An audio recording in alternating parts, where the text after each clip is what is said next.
Good morning বন্ধুরা, আমি পারমিতা আমার একটি নতুন ব্লগ নিয়ে হাজির হয়ে গেছি। জানি অনেক দিন পর ব্লগ নিয়ে এসেছি, আসলে রেগুলারলি করা হয় না। তো যাই হোক, আজকে খুব ভালো একটা দিন, আজকে নববর্ষের দিন। তো সবাইকেই প্রথমে জানাই শুভ নববর্ষ। গুরুজনদের আমার প্রণাম, আর ছোটদের আমার অনেক অনেক অনেক ভালোবাসা। সবারই নববর্ষ খুব ভালো কাটুক। আর এই যে দুষ্টুটা চলে এসছে, 7 সকালে ঘুম থেকে উঠে গেছে। বলো বলো, শুভ নববর্ষ বলো। এটা আবার কি দুষ্টুমি হলো? বেশ, আজকে কিন্তু ব্লগটা খুব ইন্টারেস্টিং হতে চলেছে, কারণ বেশ একটা ছোট্ট টুগেদারের আয়োজন করা হয়েছে। মানে আমার মা বাবা আসবে, ওই বাড়ির মা আছে, বাবা অবশ্য নেই। তো সবাই মিলে বেশ জমিয়ে খাওয়া দাওয়া হবে, রান্না টান্না হবে, আনন্দ করা হবে, এইসবই আর কি। আজকে তো সকাল থেকে একদম বৃষ্টি শুরু হয়ে গেছিলো, এই জাস্ট থামলো। প্রচণ্ড মেঘ করে এসেছিলো, একবারে কালো হয়ে গেছিলো। বেশ ভালো বৃষ্টি হলো, তোমার বজ্র বিদ্যুৎ সহ বৃষ্টি আর কি। তো এখন বৃষ্টিটা একটু থেমেছে, তো একদম লোকজনে একবারে রাস্তাঘাট ভর্তি। আজকে ধরো অনেক পুজো টুজো হয় অনেক দোকানে দোকানে। তো সেটাই ভাবছিলাম, সন্ধ্যাবেলায় ভেবেছিলাম একটু বেরোবো, তো কী করে বেরোবো। সকালবেলায় ভেবেছিলাম একটু কালীবাড়ি যাবো পুজো দিতে, কিন্তু যেভাবে বৃষ্টি পড়ছিল যেতে পারলাম না। অত নিয়ে আপাতত একা গেল। মা আপাতত সবজিগুলো একটু মোটামুটি কেটে দিচ্ছে। সকালবেলার ভাতটা হয়ে গেছে, অদিত্য একটু পরে খাবে, অত নিয়ে খেয়ে দিয়ে আবার দিতে বেরোবে। যাই হোক, তো চলো ব্লগটা শুরু করা যাক। বেশ সুন্দর আজ বৃষ্টিতে সবারই ছাদ ভেজা, আর মনেও আনন্দ প্রচুর। যেভাবে গরম পড়েছিল, বৃষ্টি না হলে খুব মুশকিল হতো। দেখো ওই দিকটাতে আবার মেঘ করে আছে, আর এই দিকে রোদ উঠেছে। আবার হয়তো কিছুক্ষণ পরে বৃষ্টি হলেও হতে পারে। মায়ের অনেকটাই সবজি বোনানো হয়ে গেছে, আর রাত্রেবেলাতেই এঁচড়টা কেটে রেখেছিল, দিয়ে জলে ভিজিয়ে রেখেছিল। আমি আসলে এঁচড় কাটতে পারি না, খুব কঠিন এঁচড় কাটা। অদিত্যর জন্য ডালটা হয়ে গেছে, ডালটা আপাতত নামিয়ে দিয়ে আজকে প্রেশার কুকারের প্রচুর কাজ। এঁচড় সেদ্ধ হবে, বরবটি সেদ্ধ হবে, আলু সেদ্ধ হবে। তো সেই জন্য পরপর আগে প্রেশার কুকারের কাজটা করে নিই। আর কি বলতো, এঁচড়টা আগের দিন রাত্রে কেটে জলে ভিজিয়ে রাখলে না কষটা অনেকটা বেরিয়ে যায়। বরবটি অবশ্য শুধু আমার আর মায়ের জন্য। অদিত্য আর অতনুর ভাত হয়েছে, এবার তো ভাত খাবে সকালবেলায়। কেন, তুমি তো সকালবেলায় ভাতই খাও? রুটি? কোনদিন রুটি খাস সকালে? এখন আবার সবেতেই কেন? সবেতেই প্রশ্ন। কি করছো?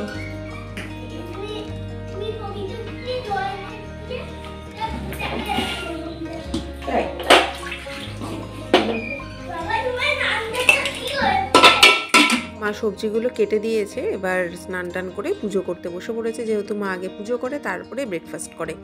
আর এদিকে অদীপ্ত চলে এসেছে। আমি যখন পুজো করি তখনও সে পাশে এসে বসে থাকে, যদি জেগে থাকে।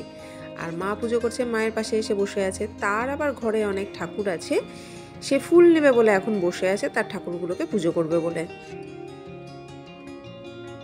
আগে ছোটবেলায় বসে থাকতো বাতাসা বা নকুলদানা খাওয়ার জন্য, আর এখন বসে আছে ফুল নিয়ে। ঘরে কিছু মানে ঠাকুর ওর আছে, সেগুলো পুজো করবে বলে।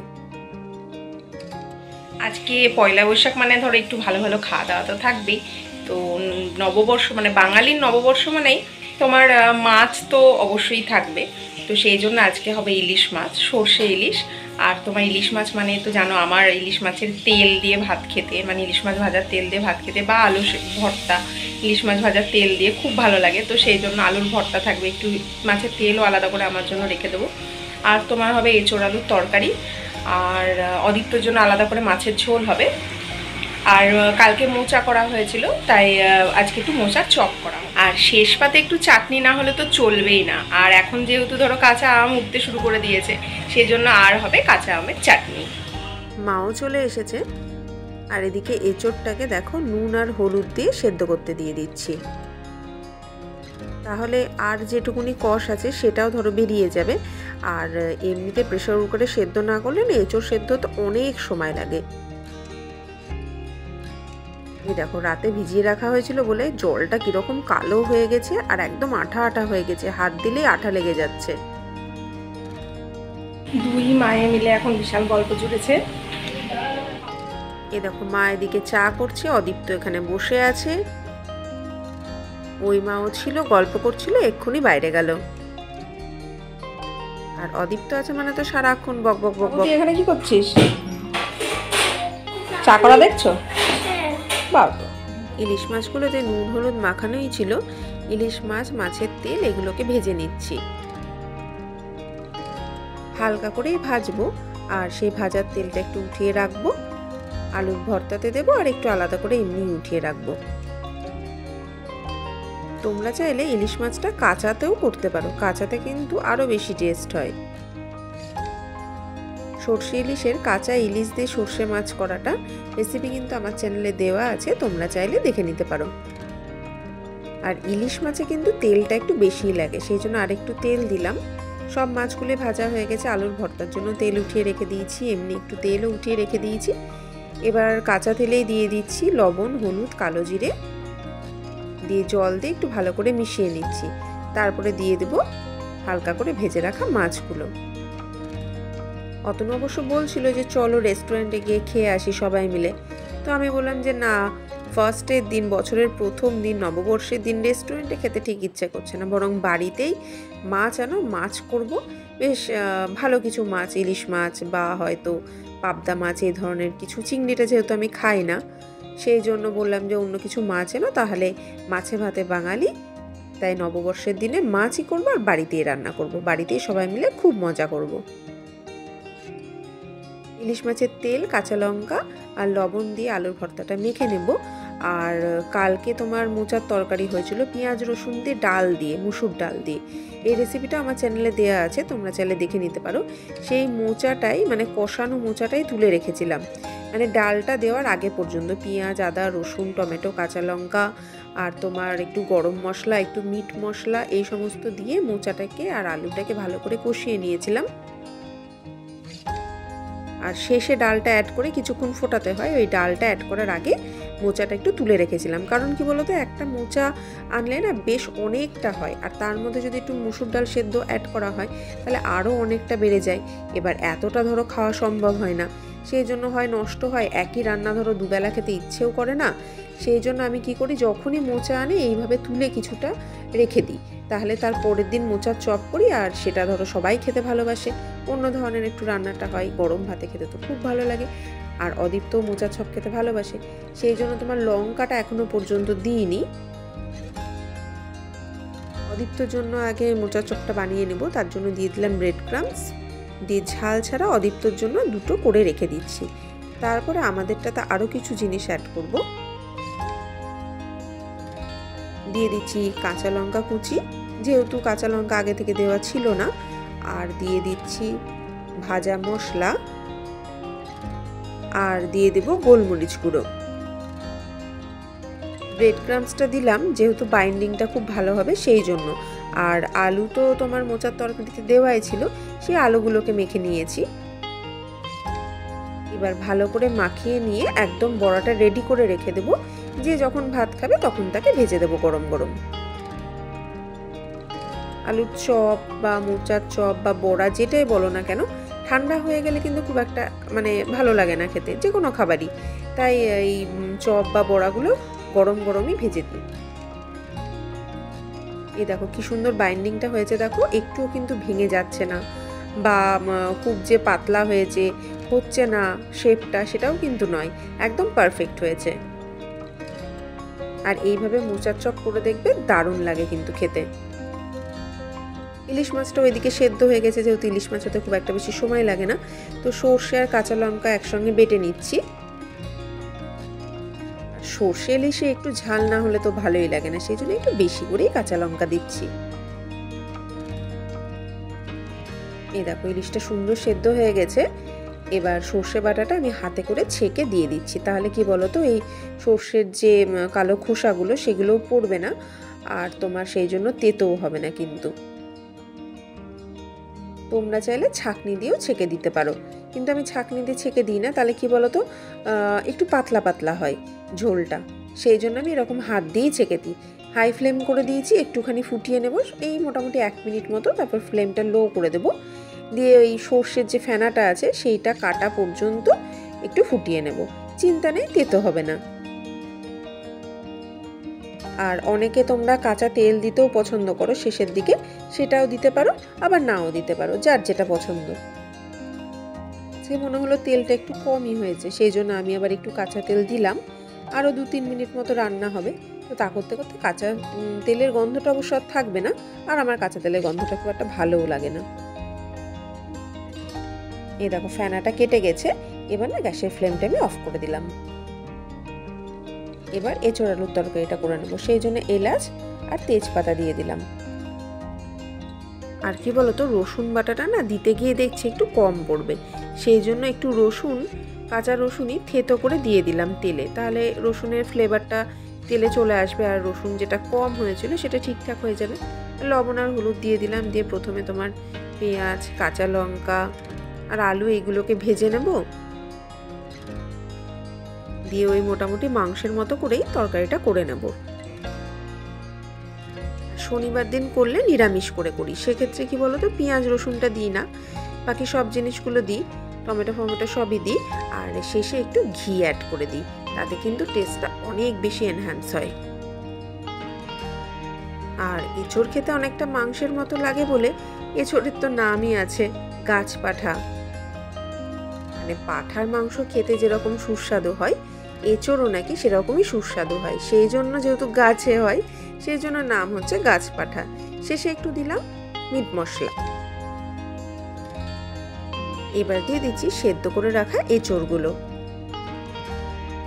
দিয়ে মশলার সাথে ভালো করে কষিয়ে নেব, তারপরে জল দিয়ে সেদ্ধ করে নেব, আর হয়ে গেল এঁচোড়ের তরকারি। আর খেতে কিন্তু মাংস থেকে কোনো অংশেই কম লাগে না। আর এই যে আমাদের পাপান সোনা জল খেতে এখন ব্যস্ত, আর হাতে রিমোট নিয়ে টিভি চালাচ্ছে। ঘরটার কি অবস্থা করেছে দেয়ালগুলো সে তো তোমরা দেখতেই পাচ্ছ। ভূত এঁকে, স্মাইলি এঁকে, যা নয় তাই লিখে যা ইচ্ছা তাই করে বেড়াচ্ছে, কিছুতেই শুনছে না। বারবার বলছি লিখিস না, আঁকিস না, খাতায় কর, কে কার কথা শোনে। অদিত্য কিন্তু এখন কলা ছাড়ানো শিখে গেছে, নিজে নিজেই ছাড়াতে পারে, নিজে নিজেই খেতে পারে। তো আমার একটু সেক্ষেত্রে সুবিধাই হয়েছে, তো সেই জন্য ওকে বললাম তুই কলাটা ছাড়িয়ে খা, আমি আপাতত বাকি রান্নাটা সেরে নিই। ওকে থালাটা কেন দিয়েছি বলো তো, থালা যদি না দিই না তাহলে কলার খোসাগুলো কি করে বলো তো, গোটা মেঝেতে ছড়িয়ে ছিটিয়ে রেখে দেবে, ওই নিজে ধাঁই করে পড়বে, সেই জন্য ওকে এরকম একটা থালা দিয়ে দিই, খোসাগুলো যাতে ওখানটায় রাখতে পারে। অবশ্য ফলের মধ্যে শুধু কলাটাই নিজে নিজে খেতে পারে, আরগুলো তো জুস করে ওকে চামচে করে খাইয়ে দিই। এই দেখো এঁচোড়টা সুন্দর করে কষানো হয়ে গেছে, এবারেতে জল দিয়ে আর একটু সেদ্ধ করে নেব, তাহলেই রান্না কমপ্লিট হয়ে যাবে।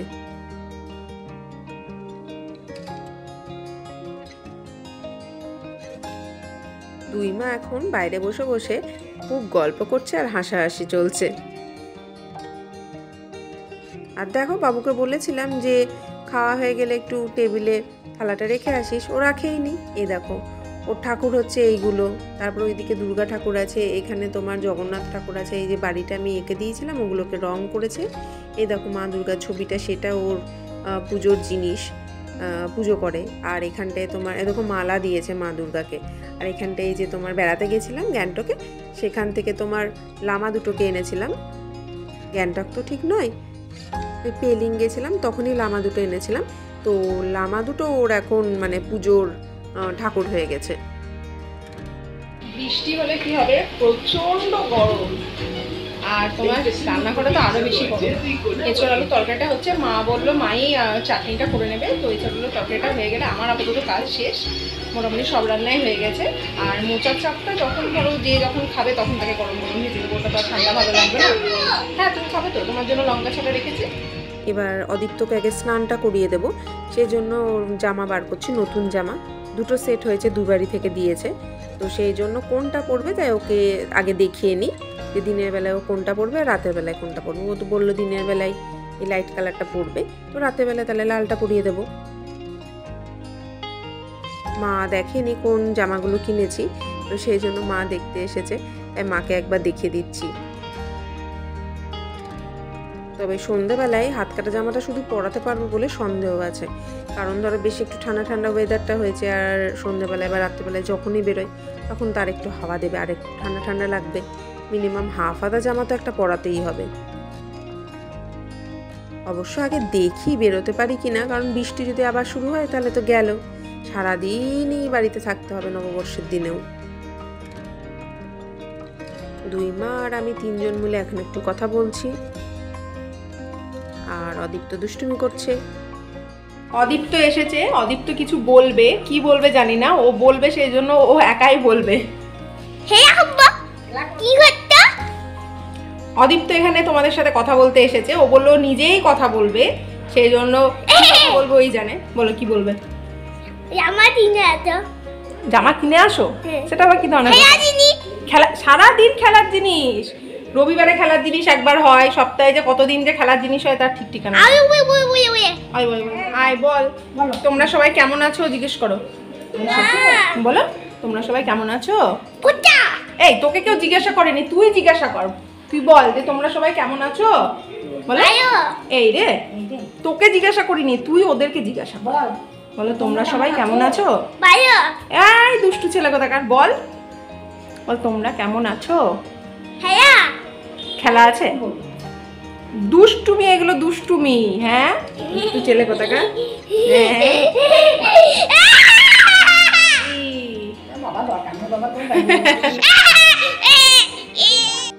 এ দেখো মা এখানে আমটাকে ভেজে চাটনিটা করতে লেগেছে। তা করতে করতে আমি অদীপ্তকে স্নানটা আগে করিয়ে দিই। আজকে অবশ্য অল্পই স্নান করাবো, যেহেতু ওয়েদারটা ঠান্ডা ঠান্ডা আছে। চলো নতুন জামা তো পরানো হলো, এবার চুলটা আছড়িয়ে দিই, ব্যাস তাহলেই হয়ে যাবে। আর অদীপ্তর পেছনে তো দেখতেই পাচ্ছ যে কত ভূতনি সব আঁকা আছে। আর যাদের বাড়িতে একটা দুটো করে ছোট আছে, আমার মনে হয় তাদের বাড়িরও আমার মতনই দশা।